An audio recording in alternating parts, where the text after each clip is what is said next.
Assalamualaikum warahmatullahi wabarakatuh. Perkenalkan, nama saya Yuni Pujiastuti dengan NIM 2023011064 dari mata kuliah Teori Kepribadian 2. Di sini saya akan menjelaskan materi tentang pendekatan sensation shaking dari tokoh Marvin Zuckerman. Yang pertama ini adalah latar belakang. Latar belakang Marvin Zuckerman lahir pada tanggal 21 Maret 1928 di Chicago, Amerika. Marvin adalah profesor emeritus psikologi di Universitas Delaware pada tahun 1969. Zuckerman terkenal karena penelitian tentang dasar psikobiologis kepribadian manusia, perampasan sensorik, pengukuran keadaan suasana hati, dan pencarian sensasi. Karyanya terinspirasi oleh psikolog penelitian terbuka yaitu Hans Eysenck dan Arnold Bass. Selanjutnya di sini latar belakang teori sensation shaking yaitu Zuckerman adalah seorang anak yang keluarganya memiliki tradisi menjadikan putra mereka menjadi seorang guru. Ketika ia masuk Universitas Kentucky Amerika, ia mengalami kegembiraan tanpa hambatan dalam pergaulan bebas seperti minuman dan seks. Dia mengalami awal masa depresi di mana dia menemukan karya Sigmund Freud, lalu ia memutuskan menjadi seorang psikoanalisis di Universitas New York.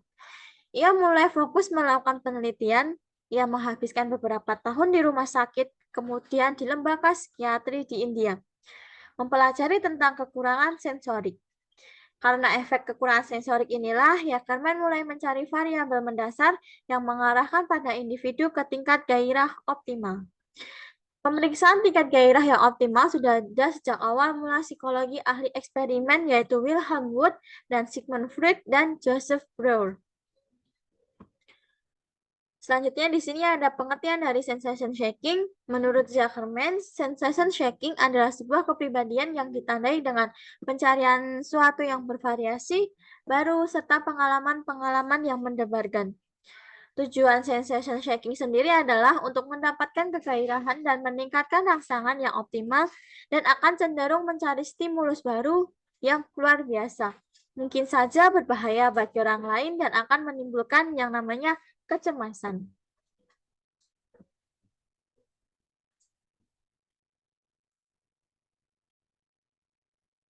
Seseorang yang memiliki sensation shaking yang tinggi cenderung lebih termotivasi untuk terlibat dalam perilaku yang berbahaya, pekerjaan yang berbahaya, dan beresiko tinggi seperti pemadam kebakaran, pilot, pendaki gunung, dan roller coaster.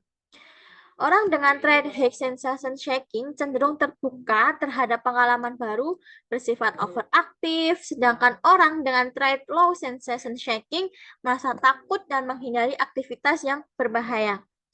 Pendapat Zuckerman mengenai kepribadian seseorang, khususnya sensation shaking, di mana kecenderungan genetik dan lingkungan sosial berperan penting. Menurut Eysenck, bahwa 58% trait sensation shaking disumbangkan oleh faktor genetik.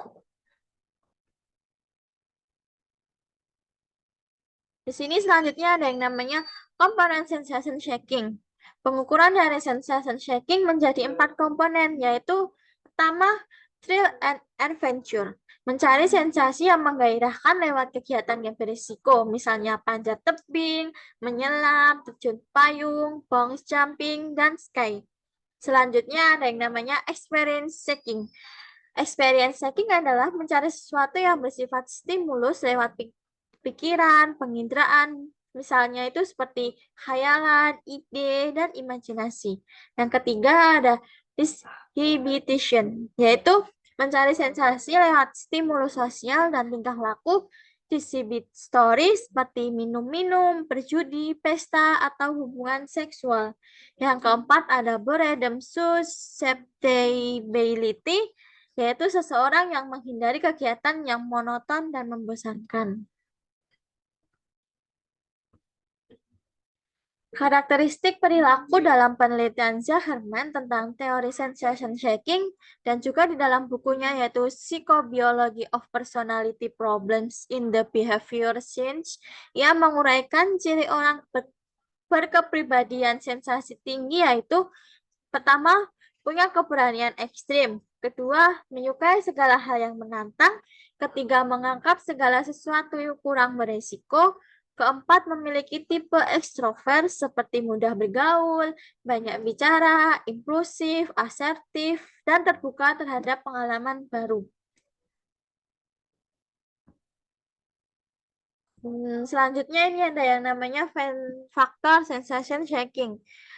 Yang pertama itu ada faktor bawaan yaitu biologis. Berdasarkan penelitian yang dilakukan Eseng, dinyatakan bahwa 58% dari trait sensation checking disumbangkan oleh faktor genetik, seperti usia, karena perilaku sensation checking sudah dapat terlihat sejak umur 2 tahun. Sensation checking meningkat sejak usia 18 sampai 20 tahun. Sensation checking mengalami penurunan pada awal usia 20 tahun. Yang kedua ada yang namanya faktor lingkungan atau sosial. Nilai pada sensation checking juga mendukung pemikiran yang menyebutkan bahwa anak yang lahir pertama dan anak tunggal dari kedua jenis kelamin mempunyai nilai sensation checking yang lebih tinggi daripada anak yang dilahirkan berikutnya. Terakhir kesimpulan. Kesimpulannya adalah sensation checking adalah sebuah kepribadian yang ditandai dengan pencarian sesuatu yang bervariasi, baru, serta pengalaman-pengalaman yang mendebarkan.